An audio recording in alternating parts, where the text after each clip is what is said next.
Salut à tous, j'espère que vous allez bien car maintenant je vais vous présenter sur la chaîne de Ryushiro 5 superbes mangas à ne pas manquer. Mais commençons tout de suite avec le numéro 5. L'avènement du héros au bouclier. Connu au Japon sous le nom de Tate no Yusha no Nariagari, l'avènement du héros au bouclier est une série japonaise destinée à un public de jeunes adultes écrite par Haneko Yusagi. L'histoire suit l'épopée de Naofumi Iwatani, qui est mystérieusement invoqué dans un autre monde où il est le héros au bouclier. Publiée à l'origine comme une web-série en 2012, la série a depuis été publiée par l'éditeur Media Factory avec des illustrations de Minami Seira. À ce jour, déjà 22 volumes ont été publiés.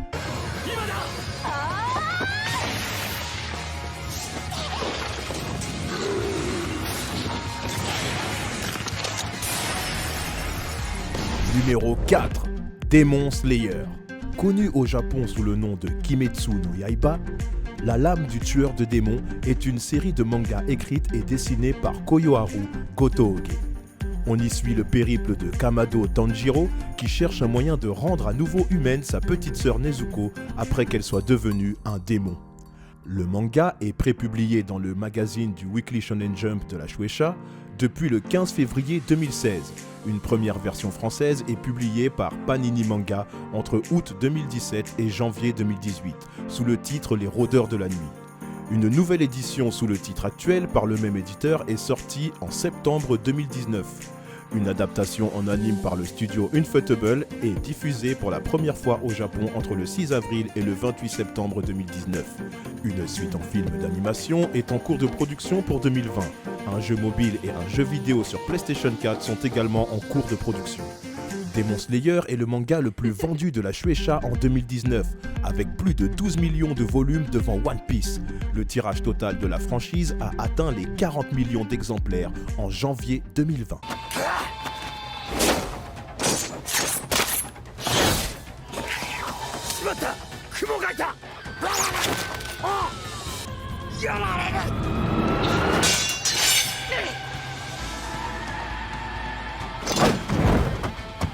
Numéro 3. Mob Psycho 100. L'histoire suit Kageyama Shigeo, un élève de 4e possédant des pouvoirs psychiques. Il peut plier et soulever n'importe quel objet avec son esprit. Cependant, il s'est lentement refusé d'exercer ses capacités en public car sa trop grande puissance peut infliger des conséquences négatives aux humains dits normaux. Aujourd'hui, la seule et unique chose qu'il désire est de sortir avec une fille de son collège nommée Tsubomi. Avec son mentor qui ne possède aucun pouvoir, il continue de vivre paisiblement en essayant de réaliser son but.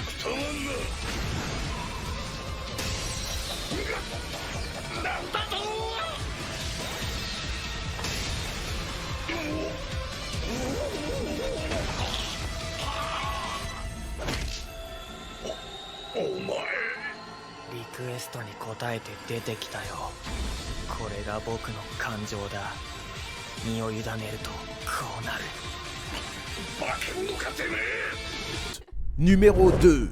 Dragon Quest. Il s'agit d'une nouvelle adaptation du manga Dragon Quest Dai no Daibuken de Sanjo Riku. Il y a 15 ans, Adlar, le roi du mal qui terrorisait le monde avec ses hordes de monstres, a été vaincu par un grand héros. Une fois libérés de ses maléfices, les monstres ont recommencé à vivre discrètement sur une petite île des mers du Sud, l'île de Dermelin.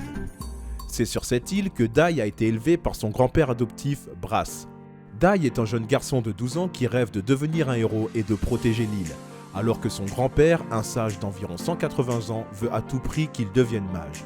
Mais le jeune garçon n'est pas doué pour la magie. Malheureusement, le roi du mal ressuscite grâce à l'empereur du mal et recommence à semer la terreur dans le monde. Dai est alors formé aux techniques de combat par Maître Ivan en vue de défaire le dieu du mal. Mais alors que son entraînement est à peine entamé, Ivan se sacrifie pour sauver ses disciples de Adlar, le roi du mal.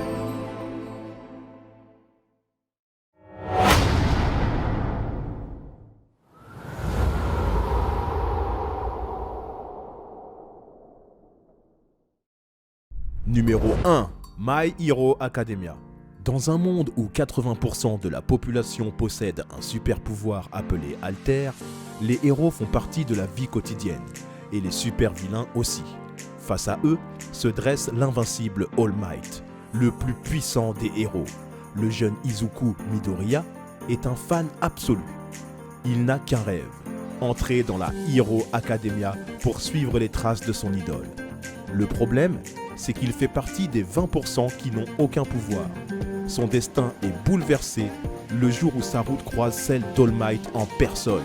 Ce dernier lui offre une chance inespérée de voir son rêve réalisé. Pour Izuku, le parcours du combattant ne fait que commencer. 浮かび上がる時がある。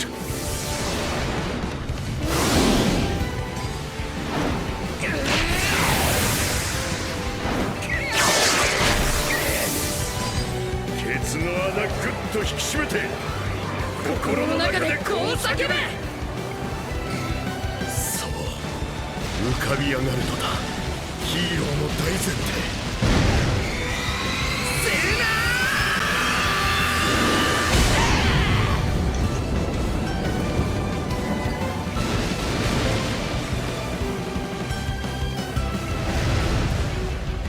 自己犠牲の精神ってやつか。